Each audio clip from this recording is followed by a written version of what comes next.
Ela tem dado esses cursos, depois, se alguém quiser saber mais, eu passo o contato dela.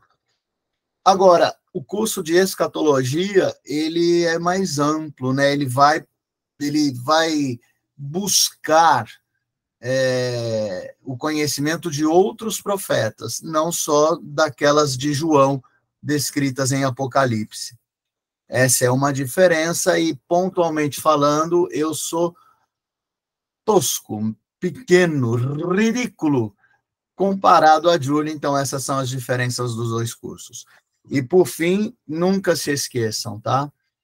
Nós temos opiniões que, às vezes, são conflituosas, né? Então, você pensa de uma forma, eu de outro, e aí a gente vai expor. Não se sinta afrontado, maltratado. Não. É só uma perspectiva diferente para que possamos estudar, e aí juntos nós vamos chegar à conclusão que nem eu estou certo, nem você, né? É uma terceira visão, mas está tudo bem por isso, tá? Então, olha só, profecias escatológicas, salvo engano, a gente falou sobre Daniel no nosso último bate-papo, mas é assim, é muito profundo o livro de Daniel, então eu te aconselho a ler o material que está exposto naquilo que eu mandei para vocês, né, de Daniel. É bem legal, lá fala dos números, fala de algumas ações que o anticristo terá, né? Então, Daniel, ele fala sobre príncipes, né, de outras nações. Ali é a configuração secular do mundo, mas ali também tem uma vinculação espiritual. Todo anticristo, ou todo príncipe que Daniel eleva ou elenca nos seus escritos, está direcionado a Satanás. Então, ele também se relaciona ao príncipe das trevas, né? O príncipe que há de vir. Ele, então, é realmente aquele que vem para tentar destruir Jesus e o seu povo. Ele não vai conseguir, e isso é muito bom, tá? Mas, enfim, é mais ou menos isso. Aí eu gostaria de falar com vocês agora, e indo para o Novo Testamento, de profecias escatológicas faladas pelo próprio Cristo, por exemplo, né? E isso é maravilhoso. Um deles, e eu nem sabia, né? Só depois de parar um pouquinho, estudar melhor, é que eu fui dar essa liga, né? Entender melhor. O Sermão do Monte, feito por Jesus, ele é um sermão escatológico. Ele está falando de coisas que estão por vir. E isso é maravilhoso. Então, você vai ter o Sermão do Monte em Mateus 24 e 25, nesses dois capítulos, Marcos 13 e Lucas 21, né? Então, os três evangelistas repetem esse sermão, cada um dentro da sua perspectiva, mas é o mesmo evento. Então, ele fala aqui sobre o arrebatamento. É interessante, eu acho que eu já falei isso, Jesus, ele não fala muito sobre esse tempo no seu ministério da terra. Ele fala mais sobre a era da igreja. Ele não fala muito sobre o arrebatamento, nem sobre a tribulação. Essa parte do Novo Testamento ficou mais para dois profetas, Paulo e João. Eles é que acabam destrinchando mais esses dois períodos, tá? Tanto o arrebatamento, que é quando Cristo vem e tira a igreja da terra, como a tribulação, que é o período de sofrimento que nós vamos ter. Mas Jesus, de certa forma, ele fala nesse Sermão do Monte, principalmente, sobre as questões escatológicas. Se nós acompanharmos a história, nós vamos ver que um pouquinho antes desse Sermão do Monte, os discípulos tinham feito algumas perguntas para Jesus. E essas perguntas, a resposta era necessária porque eles estavam confusos com aqueles temas. Então, eles precisavam de um esclarecimento de Jesus. Jesus ali, ele fala sobre a destruição de um templo, né? Então, ele fala que o templo seria destruído em 3 dias e reconstruído. Bom, eles pensavam que Jesus estava falando igual a Daniel no final dos tempos, mas não era. Jesus estava descrevendo o que aconteceria logo ali na frente, 70 anos depois do seu nascimento. No ano 70 depois de Cristo, nós temos, então, a declaração de Jesus sobre essas questões relacionadas à destruição do templo de Jerusalém. Por quê? Porque Jerusalém ela foi mais uma vez escravizada, atacada, e agora ela foi destruída. O templo foi destruído. Era disso que Jesus falava. Então, olha só, Mateus, ou pelo menos pegando o evangelho de Mateus, ele traz essas respostas. A primeira coisa que Jesus queria deixar claro para todos, para aqueles homens e para nós, é que viriam falsos mestres. Né? Então, ele tinha que nos deixar claro isso. Vamos pegar aqui Mateus. Eu gosto bastante de Mateus. Não que eu não goste dos outros, gosto também. Mas Mateus, ele é legalzinho. Uhum. Peraí que eu vou pegar aqui Mateus. Olha só, Mateus 24, tá? Mateus 21, 22. Ele já começa no 23 falando sobre hipocrisia, fariseus, mestres da lei, por aí vai. Caramba, mas a 24, aí abriu, 24. A minha Bíblia, essa em especial, ela fala o seguinte, tem um título falando, O Sinal do Fim dos Tempos. E aí fala assim, a partir do versículo 1. Jesus saiu do templo e, enquanto caminhava, seus discípulos, aproximando-se dele, para lhe mostrar as construções do templo. Aí diz Jesus, vocês estão vendo tudo isso? Perguntou ele. Eu garanto que não ficará aqui pedra sobre pedra, senão todas derrubadas. Então Jesus fala de uma destruição. Como eu falei para vocês, eles estavam entendendo que Jesus estava falando do final dos tempos, mas não, Jesus estava falando de uma escravidão que viria 70 anos depois. Tendo Jesus se assentado no Monte das Oliveiras, os discípulos dirigiram-se a ele em particular e disseram, dize-nos, quando acontecerão estas coisas? Primeira pergunta. E qual será o sinal da tua vinda? Segunda pergunta. E do fim dos tempos? Terceira pergunta. Então, os discípulos fazem 3 perguntas. E aí Jesus responde. Versículo 4. Jesus respondeu, cuidado, que ninguém os engane, porque muitos virão em meu nome dizendo, eu sou Cristo, e enganarão a muitos. Vocês ouvirão falar de guerras e rumores de guerras, mas não tenham medo. É necessário que tais coisas aconteçam, mas ainda não é o fim. Nação se levantará contra nação e reino contra reino. Haverá fomes e terremotos em vários lugares. Tudo isso será o início das dores. Amém. A primeira grande deixa, então, é não se deixe enganar. Gente, olha só. Nós temos visto as claras, tá? Não é uma coisa velada, não são mistérios, mas as claras nós temos visto grandes escândalos na obra de Deus, ou grandes escândalos sendo mensurados ou explodindo naqueles que falam sobre a obra de Deus. Quem são esses caras? São os falsos mestres, são aqueles que estão vindo e falando que estão amando de Jesus, ou que são apóstolos, bispos, pastores, eles estão, então, levantando uma bandeira como se de Cristo fosse, mas não é. Porque eles estão levando as pessoas para erros assustadores. O que tem acontecido é traumático ao extremo. Você vai me perguntar assim, mas como assim? Olha, a fé torta, ou a fé não crescida, faz com que a pessoa creia em coisas que não acontecerão. E isso vai trazer para ela uma grande frustração, uma dor, e vai maltratar as pessoas que estão ao redor dela. Eu vou dar um exemplo. Outra vez, eu não me lembro quando o pastor Leandro falou sobre isso, sobre a conversão de Paulo. Paulo teve uma conversão muito interessante, né? Estava num cavalo, indo para uma cidade, onde ele perseguiria aqueles que seguiam a Cristo. Quando então ele escuta uma voz, ele cai cego do cavalo. E aí ele pergunta quem é, né? E aí Jesus falou, aquele é quem tu persegues. Então era o próprio Jesus que vinha chamar Paulo para o ministério do apostolado, para o ministério do ir e pregar as boas novas. Excelente. Bom, quem quer ser igual a Paulo? Se você fizer essa pergunta para um cristão, É imediato quase que ele vai dizer, eu quero sim ser igual a Paulo. Todo mundo quer ser igual a Paulo. Porém, nem todos serão. Agora, uma grande falha que nós temos é que, além de querer ser igual a Paulo, eu quero que a minha conversão venha a ser igual a de Paulo.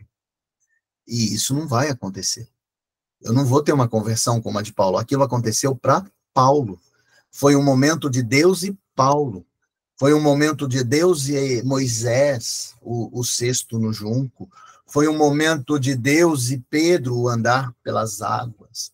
Aquilo é uma particularidade de cada um. E cada um tem a sua.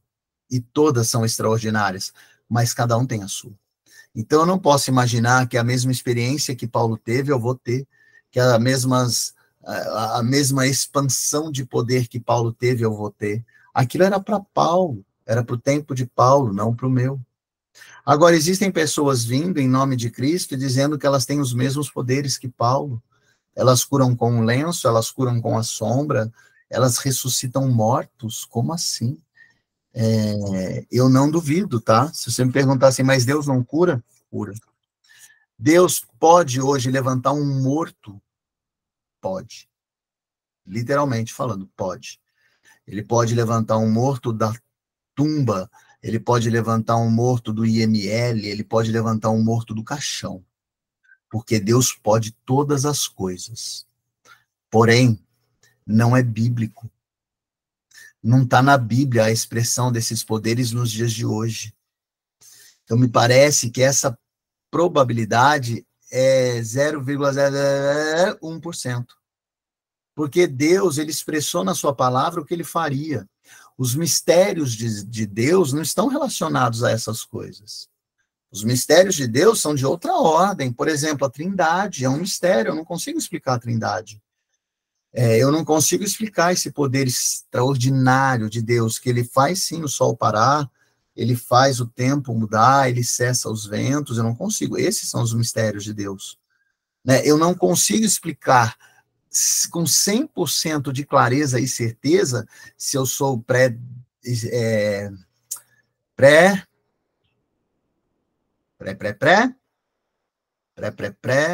Tribulacionista. Pré-tribulacionista, mesotribulacionista, eu não consigo, mas eu tenho fortes indícios. Então, esses são os grandes mistérios de Deus. Agora, Deus, ele deixou claro algumas coisas, e aí esses falsos mestres, eles nos encaixam numa doutrina que não existe. Porque eles nos encaixam em doutrinas que vão satisfazer a nossa carne. Você quer ver? Olha que interessante.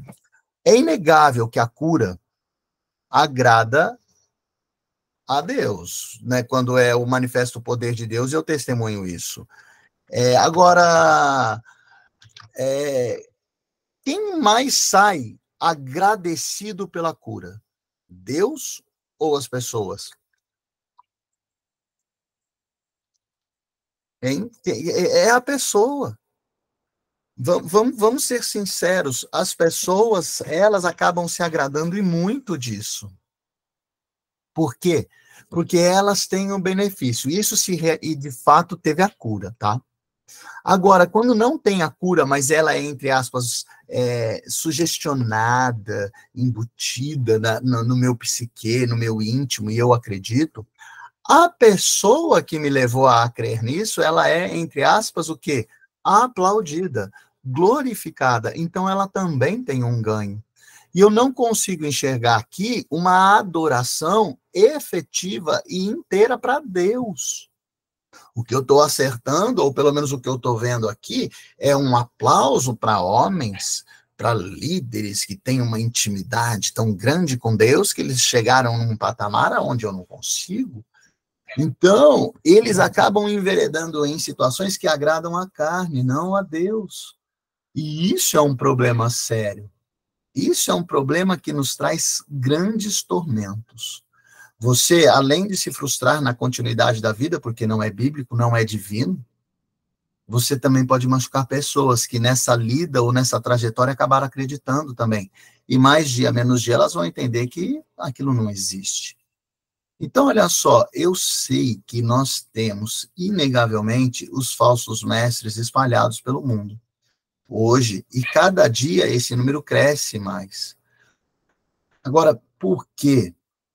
Por quê? Tá aí uma deixa, só um parênteses, né? Esses caras conseguem tantos adeptos. O que que eles têm que eles conseguem atrair tantas pessoas? Já que o próprio Senhor nos explicou e nos mostrou que eles viriam e que isso era um risco. Porque eles tratam daquilo que a nossa carne quer. Vamos lá, gente. Quem não quer passar pela cura? Todos. Se você não tem uma doença, tem alguém que você ama que está. Então você quer que aquela pessoa venha a ser alimentada pela cura, abastecida pela cura. Então é inegável que você vai sim falar com aquela pessoa ou dar para aquela pessoa uma parte da tua fé. E isso é um problema muito sério. A nossa crença em Deus, ela tem que existir tão e simplesmente porque Deus é Deus. Não é porque ele é o Deus todo-poderoso, não é porque ele é o Deus da vida e da morte, é simplesmente porque ele é Deus. As seitas, elas têm como característica justamente atrair pelo amor. Toda seita começa pelo amor, sabe? Ela não começa pela dor, ela não começa falando, olha, vocês terão dores, restrições impostas lá na frente nessa seita. Vocês terão que renunciar à vida, aos ganhos materiais. Não, ninguém fala isso. A seita, ela começa a puxar as pessoas pelo amor, pela liberdade que todo mundo anseia, sabe? E isso é um problema muito sério. Por quê? Porque a jornada com Deus, ela não é assim. A jornada com Deus é uma jornada de devoção e adoração.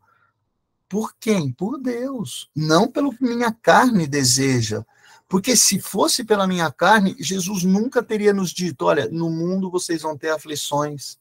Ele diria, olha, caminha comigo e vocês vão ter os prazeres, vocês vão ser abastecidos pela provisão do Pai, é todo poderoso. Não, ele não falou isso. Nós estivemos aí agora, né, o mês passado, ou esse mês, eu não me lembro, Atos 14, 22. Quando que eu entro no reino de Deus? Quando eu estou no meio das tribulações. Atos 14, 22 deixa isso claro. Então, peraí, a seita, ela me empurra uma projeção onde a minha carne, ela é afagada, ela é preparada, ela é acolhida. E aí é lógico que eu quero ficar com o cara. Eu não quero ir para a igreja que, entre aspas, fala que na vida eu vou ter tribulação.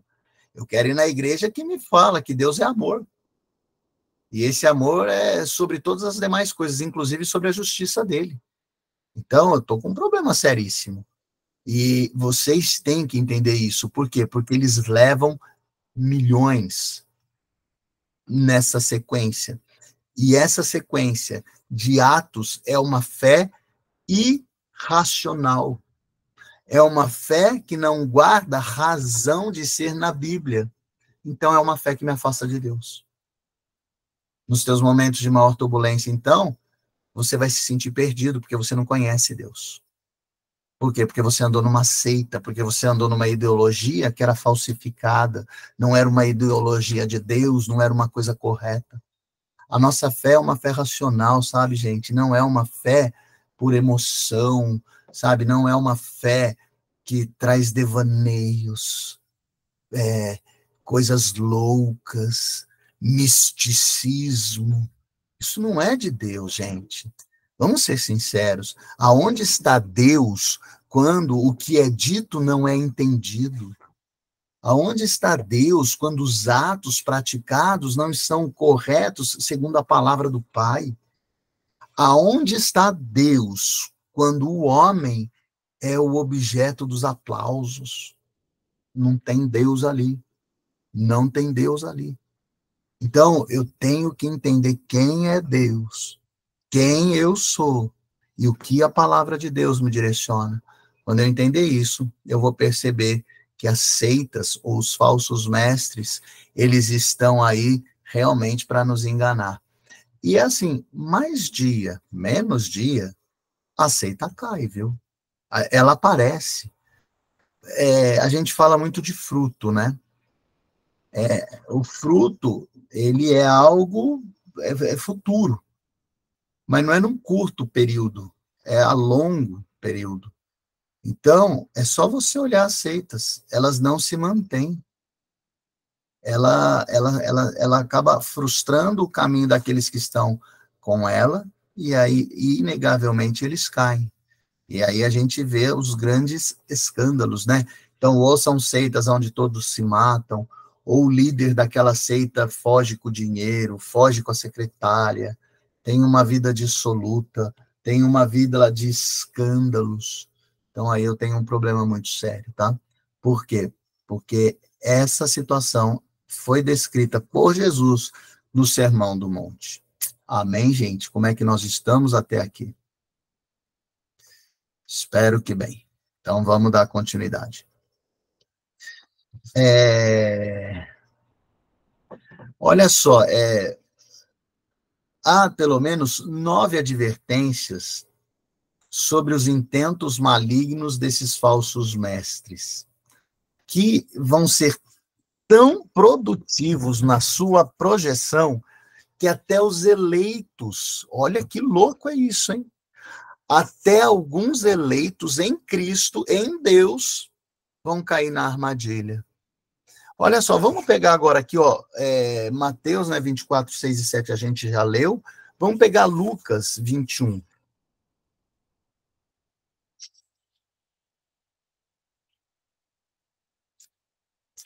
Lucas 14, 21, 20.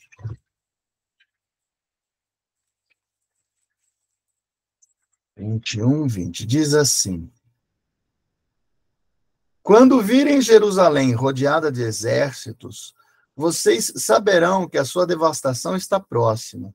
Então, os que estiverem na Judéia, fujam para os montes. Os que estiverem na cidade, saiam. E os que estiverem no campo, não entrem na cidade. Pois esses são os dias da vingança. Opa! Olha só, dia da vingança. Que dia é esse, gente? Eu tenho um dia onde Deus determinou a sua vingança. Agora, essa vingança, ela é uma projeção de Deus contra aqueles que demandaram contra Israel, tá? Então, eles estão falando aqui de situações claras que foram deflagradas contra Israel, e depois viria o dia da vingança do Senhor. Olha só, pois esses são os dias da vingança, em cumprimento de tudo que foi escrito. Como serão terríveis aqueles dias para as grávidas e para as que estiverem amamentando. Haverá grande aflição na terra e a ira contra este povo. Cairão pela espada e serão levadas pelos prisioneiros para todas as nações. Jerusalém será pisada pelos gentios, até que os tempos deles se cumpram. Então está bem claro aqui. Tá? Muitos serão enganados por esses falsos profetas. Essa profecia do monte é escatológica. Ela falava de algo que viria a acontecer, tá bom? Outros sinais viriam, né? Vários deles, então, nação contra nação, reino contra reino, e por aí vai. Um deles, em especial, fala sobre a reconstrução do povo de Israel, da nação de Israel. E isso aconteceu em 1948. Então, lembrando, né, depois da Primeira Guerra Mundial, Jerusalém, os hebreus, eles foram destruídos. Ali a gente teve o genocídio praticado por Hitler, a nação destruída. Mas, em 1948, a ONU, Organização das Nações Unidas, reconhece Israel como uma nação. Ali, então, o reino começa a ser restabelecido por Deus. Ali, então, os hebreus conseguem voltar para sua terra, sendo novamente identificados como uma nação. Desde 1948 até hoje, Israel nunca mais caiu. Então, aqui, nós vamos inegavelmente ver que começa a parte final do mundo. Não tem mais nada destes grandes sinais para ou por acontecer. Não tem. Se você pegar na Bíblia, você vai ver que tudo que Jesus, Paulo, João, tudo que eles falam já aconteceu. Por isso que alguns dizem que nós já estamos vivendo no tempo da tribulação, porque os sinais visíveis já se cumpriram. O último seria esse. E a bem da verdade, nós estamos vivendo um mundo caído, um mundo prejudicado pela dor, pela falta de amor, né? O amor esfriou, justamente como ele fala para os tempos da tribulação. Agora, nós não cremos nisso.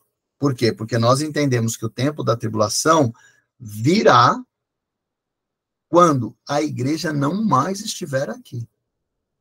Porque se não for assim, e sendo muito sincero, não teria razão de ser a igreja. Por que eu tenho uma igreja que se predispõe a adorar a Deus, a se valer da fé para lutar contra o pecado, se ela vai passar pelas dores? Qual o motivo das dores para a igreja? Não tem motivo. Os versículos que amparam a questão da pré-tribulação, ou seja, a igreja é arrebatada antes da tribulação, eles são fortes o suficiente para uma fé racional. Olha, se eu sou um cristão verdadeiro, que diz não para o pecado em favor de Cristo, e por conta disso tenho grandes traumas aqui na Terra, ou não tenho? Bora lá, gente. O cristão não pode colocar na notinha de venda dele um valor a mais para poder recuperar a gasolina que ele tem por direito, porque a empresa paga gasolina lá embaixo, estou falando de um vendedor. Aí ele pede uma nota maior só para suprir a necessidade que a empresa não paga. O cristão verdadeiro não faz isso. O cristão verdadeiro, se ele aceitou, ele vai cumprir, mesmo tendo prejuízo. Então, desse detalhe pequeno aos grandes detalhes, nós estamos tendo tempos terríveis. Então, as tribulações ditas por Jesus, elas já estão acontecendo. Porém, o que é dito na grande tribulação, aonde as dores das grávidas é mencionada, essas dores nós não estamos tendo. Ainda não. E isso vai começar já já. Né? Então, Mateus 24:8 fala, tudo isso será o início das dores. Bem, agora eu tenho que entender que Cristo, inegavelmente, fala, principalmente em Mateus, sobre um período muito bem específico. Vamos continuar lendo a partir do 9, tá? Nós vamos até o 15. Então eles os entregarão para serem perseguidos e condenados à morte. Vocês serão odiados por todas as nações por minha causa. Naquele tempo, muitos ficarão escandalizados, trairão e odiarão uns aos outros. A gente já está vivendo tudo isso, né? E numerosos falsos profetas surgirão e enganarão a muitos. Devido ao aumento da maldade, o amor de muitos esfriará, mas aquele que perseverar até o fim será salvo. Este evangelho do reino será pregado em todo o mundo, como testemunho a todas as nações. E então virá o fim. Assim, quando vocês virem o sacrilégio terrível do qual falou o profeta Daniel no lugar santo, quem lê entenda, então os que estiverem na Judéia fujam para os montes. Quem estiver no telhado de sua casa, não desça para tirar dela coisa alguma. E ele continua descrevendo. Mas olha só, assim, quando vocês virem o sacrilégio terrível, o que ele quis dizer aqui? Qual é a grande deixa dele aqui? Ele está falando, então, do dia que antecede o dia da vingança. Ele não fala do dia da vingança. Ele fala da parte, então, que nós estamos vivendo. A partir desse momento, quando esse homem aparecer, então aí sim nós vamos ter o início da tribulação. Quem é esse homem? Nós vamos perceber com os demais versículos, não aqui hoje, mas nós temos a resposta aqui, que dois grandes líderes vão surgir. Eu não estou falando de Satanás. Estou falando de um líder político e de um líder religioso. O que ele está dizendo aqui é do líder político, tá? Então, o anticristo e um falso profeta. O anticristo é o líder político. Ele virá e ele vai proclamar uma paz mundial. Essa paz será proclamada depois, na nossa interpretação do arrebatamento. A igreja é arrebatada, ou seja, ela é tirada da terra. e então esse líder, ele proclama com uma aceitação mundial uma paz que vai se estender pelo mundo todo. Então, essa é a nossa interpretação. As dores das tribulações, tanto da tribulação como da grande tribulação, não serão sentidas pela igreja. Nós não estaremos aqui. Essa era não é nossa, tá? Pensando de forma contrária, então eu tenho que uma parte das dores eu sofreria. E vou adiantar para vocês, tanto dos 3 anos e meio, primeiros anos, como dos 3 anos e meio da parte final, desses 7 anos de tribulação, são dores como nunca antes se viu. Então, eu não creio que vamos passar por isso, tá? Agora, olha só, saindo dessas manifestações de Cristo que estão nesse Sermão do Monte, nós vamos para de Paulo. Paulo fala muito sobre isso, juntamente com João. Então, eles acabam descrevendo claramente o que aconteceria nesses dias, para aqueles que leem dentro da nossa perspectiva. Por que eu digo isso? Porque através dos versículos de Paulo também, muitos falam que nós ficaríamos metade da tribulação aqui. Então, ele deixa essa nuance, e aí você tem que ter as tuas convicções em cima de alguns versículos. E é isso que eu vou tentar mostrar para vocês. Então, olha só. Apocalipse 6 ao 18 fala sobre essa parte dessas dores terríveis. Tito 2,13 também, 2 Tessalonicenses também, e é o mais resumido deles todos. Então vamos pegar 2 Tessalonicenses.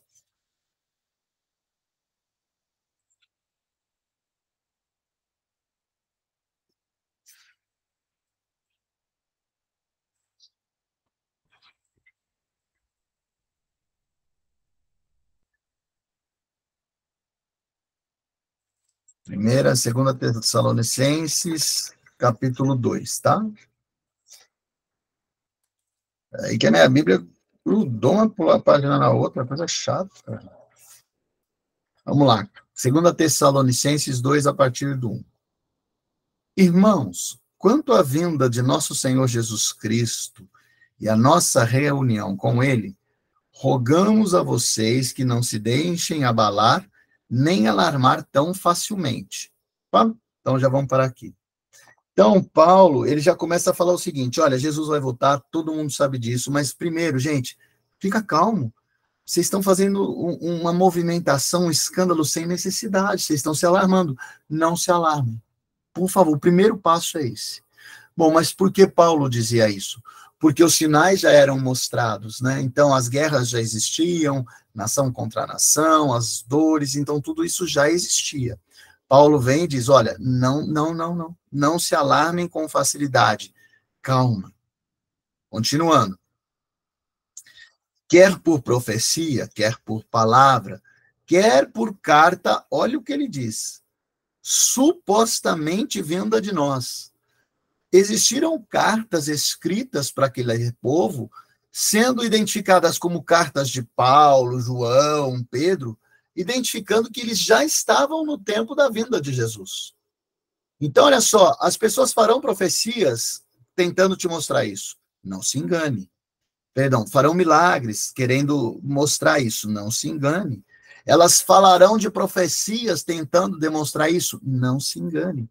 E vou dizer mais, elas vão inclusive te entregar cartas, sugerindo que nós as escrevemos, falando que nós estamos no tempo da reunião com Cristo. Não se engane. Como se o dia do Senhor já tivesse chegado. Não deixem que ninguém os engane de modo algum. Bom, essa primeira parte, então, desses versículos, meus irmãos, são as partes que nos fundamentam para a pré-tribulação, tá? Então, não vamos ler um versículo que vai nos direcionar para essa interpretação. Não vamos ver profetas declarando isso e crer nessa situação. Nós cremos é que Deus deixou claro, entre aspas, o momento em que Jesus viria. E esse momento ainda não chegou. Vamos continuar. Este se opõe e se exalta acima de tudo o que se chama Deus, ou é objeto de adoração, chegando até a assentar-se no santuário de Deus, proclamando que ele mesmo é Deus. Então, já tem uma clara descrição aqui. Os tempos finais, eles virão, e uma clara mostra de que estaremos nele é que haverá um líder sentado no santuário de Deus, e de lá declarando suas ordens. Quando isso acontecer, estamos na tribulação. É o que ele está falando. O dia do juízo. O dia da perdição. Ele virá e ele se mostrará. Bom, nós não temos ninguém sentado no templo de Jesus. Ninguém. Então, nós não começamos ainda, nós não estamos na tribulação. Vamos continuar lendo. Não se lembram de que, quando eu ainda estava com vocês, costumava fazer estas coisas? E agora vocês sabem o que o está detendo, para que ele seja revelado no seu devido tempo. Opa, então peraí. Talvez, ele já até exista. Esse líder, essa pessoa que vai dominar o mundo. Talvez ele já exista, mas ele ainda não foi revelado. Deus ainda está segurando, por algum motivo. Tá? Vamos continuar. A verdade é que o mistério da iniquidade já está em ação. Opa, mais uma deixa. Então, muitos, principalmente os da mesotribulação, vão falar assim, tá vendo? Ó, a metade da tribulação já começou, ele já está em ação. Nós não cremos nisso. Nós cremos que todo o contexto do mundo está sendo gerenciado para que ele apareça e se torne público, para que ele seja revelado. E quando ele for revelado, ele vai ser revelado em adoração. É isso. Então, tudo já está contribuindo para isso. Guerras, fome, irmão matando irmão, esfriamento do amor, está tudo acontecendo. Nada disso foge das tribulações descritas por Cristo. No mundo tereis aflições, mas tem bom ânimo. Então, essa é a nossa perspectiva. Vamos continuar. Então será revelado o perverso, a quem o Senhor Jesus matará com o sopro de sua boca e destruirá pela manifestação de sua vinda. A vinda desse perverso é segundo a ação de Satanás. Opa! Então aqui eu já estou entendendo que ele está falando de uma outra pessoa. Porque filho da perdição. Uma leitura rápida, eu posso entender que ele está falando de Satanás. Não, não é. E aqui ele deixa claro, ó, a vinda desse perverso é segundo a ação de Satanás. Então, peraí, quem está trabalhando, quem já está gerenciando todas as coisas para que ele venha é Satanás. São os demônios. Porque ele vai ser um ungido de Satanás. Com todo poder, com sinais e com maravilhas enganadoras. Quando ele surgir, ele vai praticar tudo isso e vai enganar muitos. Ele fará uso de todas as formas de engano, da injustiça para os que estão perecendo, porquanto rejeitaram o amor à verdadeira que os poderia salvar. Perdão, rejeitaram o amor à verdade que os poderia salvar. Então, olha só, gente, Deus nos ama, amém? Deus nos ama. E o que Paulo diz aqui? Essas pessoas, elas rejeitaram esse amor de Deus, a tal ponto de renegar, afastar, repelir a verdade da palavra de Deus, porque na palavra de Deus está descrito o amor de Deus, como ele acontece. Gente, o amor de Deus é um amor de entrega, não é um amor de recebimento. Como assim? Bora lá! Porque Deus amou o mundo de tal maneira que deu. Jesus, no ápice do seu ministério, que era estar na cruz, quando ele tem exaurida todas as suas forças, ele olha para os céus e diz, Pai, está consumado. A ti dou, a ti entrego o meu espírito. Então, o ministério de Deus, o amor de Deus, é dar. Gente, leia 1 Coríntios 13. Aonde a pessoa ali recebe? Paulo ali descreve o amor, para quem não sabe, depois pega lá, primeira carta aos Coríntios, capítulo 13. Ali Paulo fala do amor de Deus. E você vai lembrar imediatamente, você vai ver que é a música do Renato Russo. Então tá fácil. Mas é só você ver aonde a pessoa ali recebe. Não recebe, ela só dá. O amor perdoa, o amor não cria expectativa, o amor, enfim, é isso. Então, as pessoas vão negar essa verdade buscando um amor de satisfação. Como assim? A pessoa vai querer que o amor de Deus satisfaça os desejos dela. Poxa, peraí, eu tenho que ter a minha riqueza satisfeita, eu tenho que ter os meus desejos materiais satisfeitos, eu tenho que ter a minha libido satisfeita. Justificando que esse é o amor de Deus. Mentira, não é. Não é.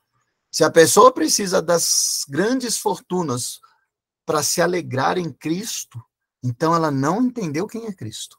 Ela se enganou, como Paulo diz aqui nessa carta, tá? Então isso tem que ficar muito claro. E aí ele, para terminar, ele diz: por essa razão, Deus lhes envia um poder sedutor, a fim de que creiam na mentira e sejam condenados todos os que não creram na verdade, mas tiveram prazer na injustiça. Gente, o amor que recebe é um amor egoísta. O amor que só busca é um amor egocêntrico. Esse amor é condenado por Deus. E é isso que ele fala aqui. 2 Tessalonicenses 2, então, nós vamos ver aqui claramente uma descrição resumida da vinda de Jesus. Por esses motivos todos que eu disse para vocês, eu sou convencido sobre a pré-tribulação. Nada me tira essa certeza, nada.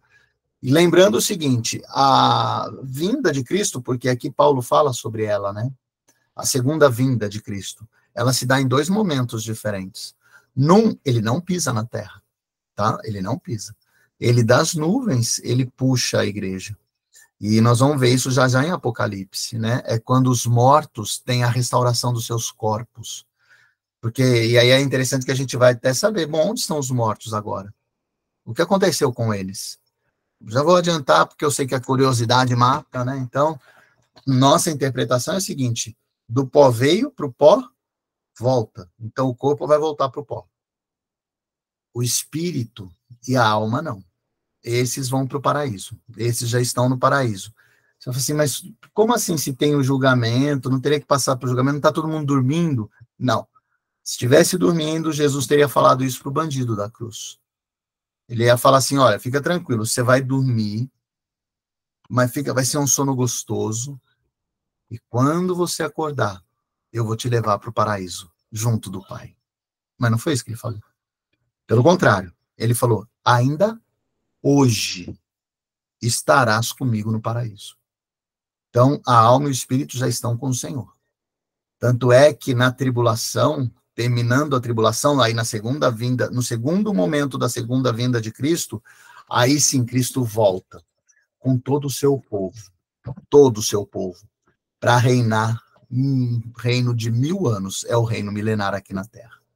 Mas, enfim, o corpo está enterrado, virando pó, a alma e o espírito está lá. Quando Jesus vem na sua primeira parte de sua segunda vinda, ele toca uma trombeta. Os corpos, então, eles se restauram, se regeneram em perfeição. Tá aí a diferença, tá? Agora eles serão perfeitos. E aí eles vão, então, se unir com a alma e com o espírito. Vencido isso, os vivos são tirados da terra. Some. Aí some tudo, tá? Some corpo, alma e espírito. Vai direto para Deus, tendo também uma transformação no nosso corpo. Nós vamos deixar de pecar. Então, é isso que vai acontecer na primeira vinda de Cristo, tá bom? Vou terminar, porque faltam 4 minutos, dizendo o seguinte, 2 Tessalonicenses, 2:3, fala assim, estas coisas não acontecerão sem que antes venha a apostasia e a revelação do homem da iniquidade. Tá aí um outro argumento que fundamentos da mesotribulação. Você fala, ó, tá vendo? Ó, primeiro tem que vir o homem da iniquidade, para depois virem as dores. Então, a gente vê o líder sendo eleito. Não, não necessariamente. Primeiro tem que vir, não primeiro tem que expandir o seu poder. Então, talvez o homem já esteja aí da iniquidade, né? Ele já está aí manuseando as coisas dele, mas ele ainda não foi aclamado como um líder mundial. Isso acontece, creio eu, de forma sequencial e crescente, como todo processo político no mundo.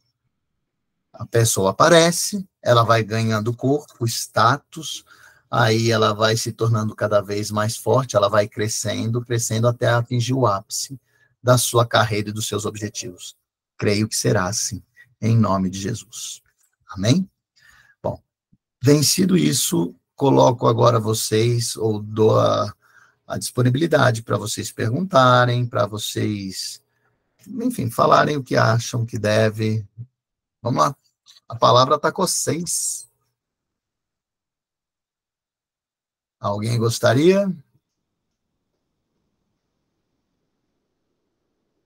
Ó, o Vitor falou o seguinte: se eu acredito que essa perseguição, essa que virá na tribulação, ela também será contra os judeus. Será sim, ela será contra, mas num determinado momento, tá? No primeiro momento, a tribulação ela é separada em dois períodos: a tribulação pura e simples e a grande tribulação. 3 anos e meio eu tenho a primeira parte, 3 anos e meio depois eu tenho a segunda parte. Na primeira parte eu tenho uma paz mundial, onde ele vai começar a controlar todas as pessoas. Nesse momento, a Bíblia descreve a aparição de 144 mil judeus, que serão os mártires dos judeus. Esses vão crer em Jesus. E serão mártires por quê? Porque serão perseguidos.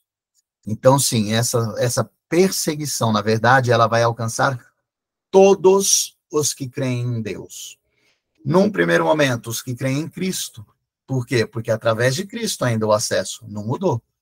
Então, aqueles que aceitam Cristo. Então, aqueles que se converterem naquele período, porque sim, eu creio que haverá conversões na tribulação. Nós vamos ver um versículo onde João fala o seguinte: eu vi uma multidão. Opa, se ele viu uma multidão, então tem mais gente que vai acreditar no tempo da tribulação. Isso, além dos 144 mil judeus. Mas, perdão, a primeira perseguição, então, é contra esses que creem em Cristo. Tanto os gentios como os judeus. Esses 144. Mas o segundo momento da grande tribulação, esse será contra todos que creem em Deus. Quer crendo em Jesus, quer não. Então, sim, eu creio que vai alcançar os judeus também. Mais alguém, gente?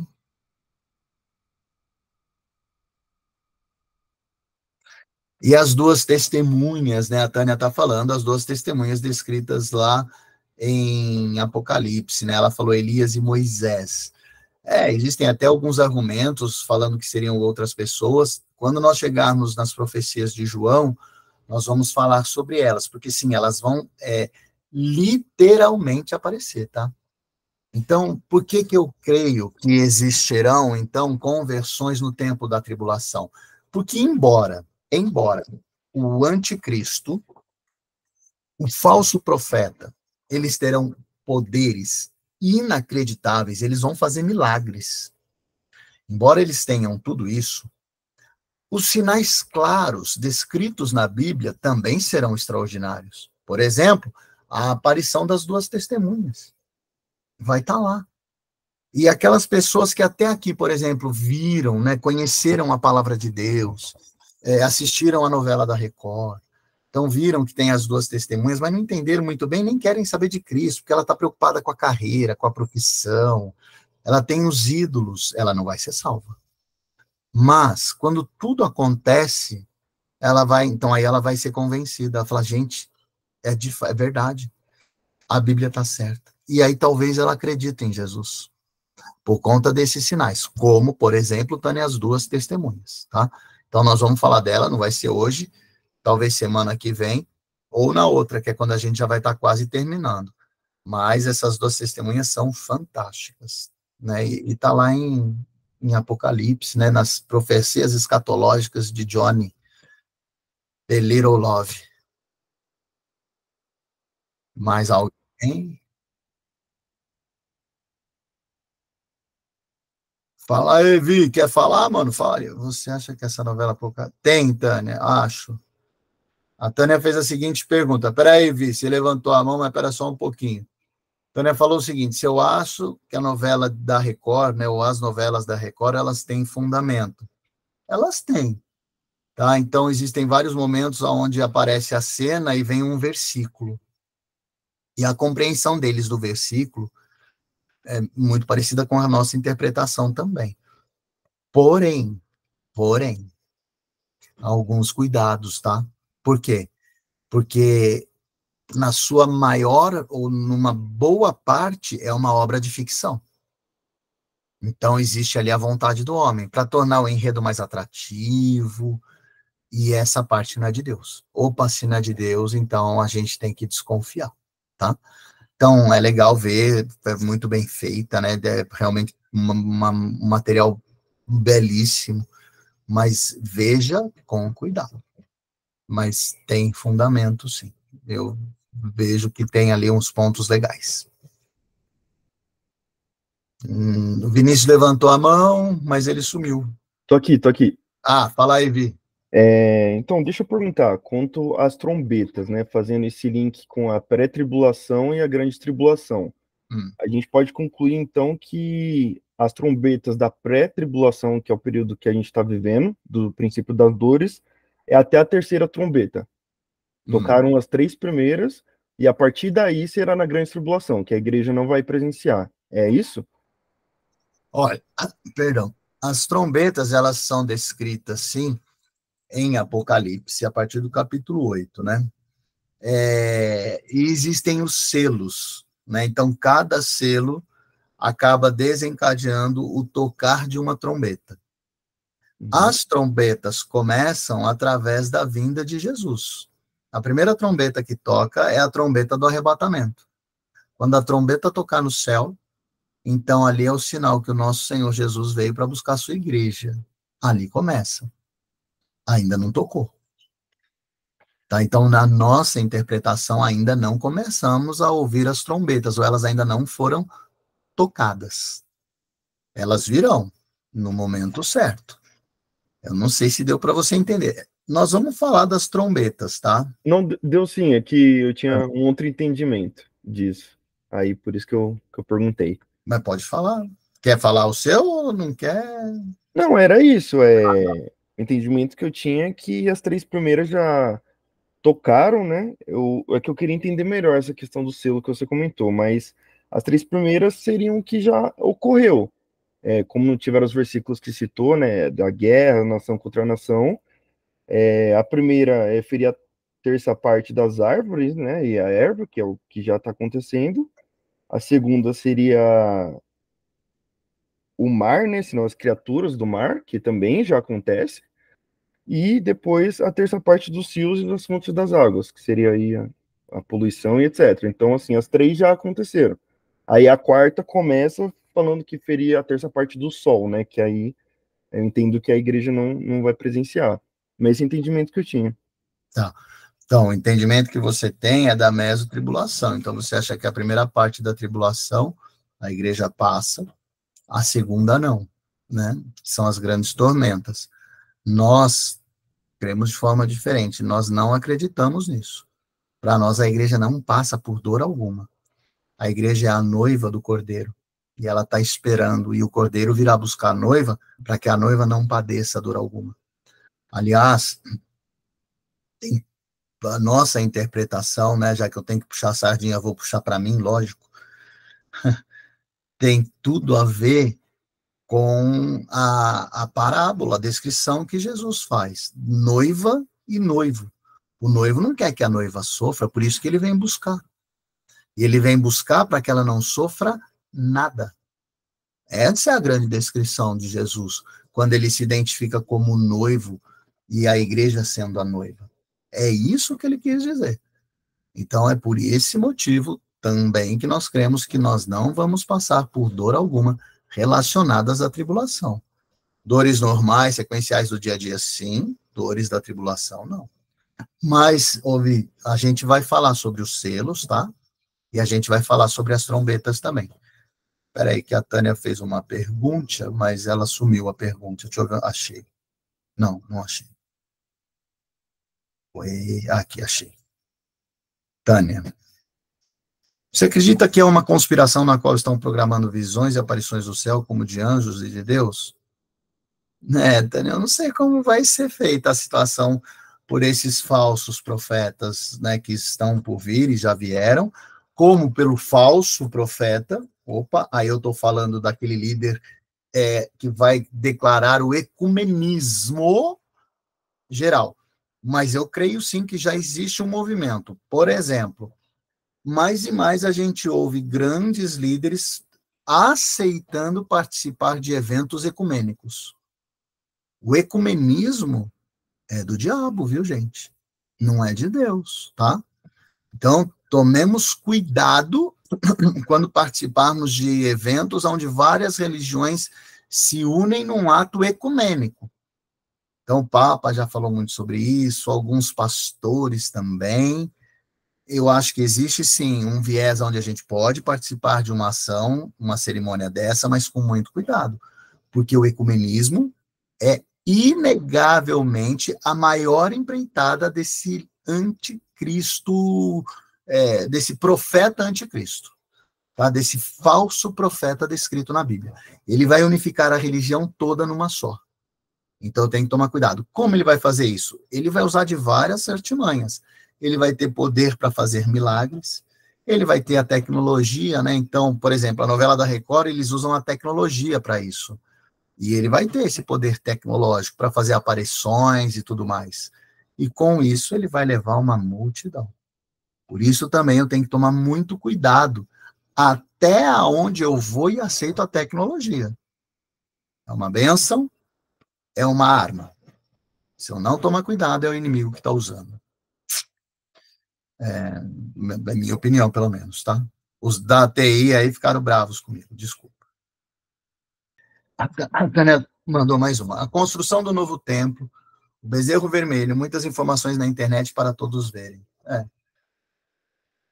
Pode acontecer, né? O novo templo, ele já está, né? Ele já tem ali a localização, mas ele é um lugar disputado, né? Então ele ainda não é pacífico. Então ainda não tem ainda um líder assentado naquele trono, tá? Então tudo isso tem acontecido. Bom, pelo menos são as informações que me chegam, porque eu nunca fui lá. Mas é assim que existe a situação do templo do Senhor, tá bom? No ponto mais disputado da Terra, ali está esse templo. Muito interessante. Mas Deus vai nos dando discernimento para entendermos melhor.